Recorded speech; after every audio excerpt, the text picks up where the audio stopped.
Shu kunlarda O'zbekistonda 47 daraja issiqlik kuzatilyapti. Bu issiqlikning hikmati nima ekan deb o'ylab oxiri borib Quyoshni o'zidan so'rab keldim. Quyoshning olamini borib eshigini ochganimni bilaman, ichkaridan nurlar yog'ildi.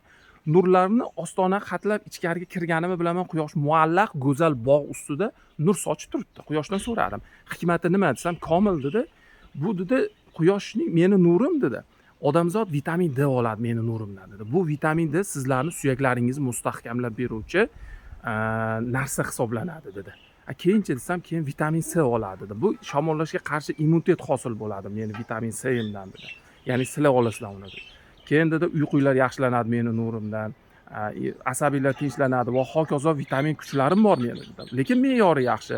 Men aytib qo'ydim odam bolalariga, soat 10 dan kechqurun 17:00 gacha bitdan keyingi.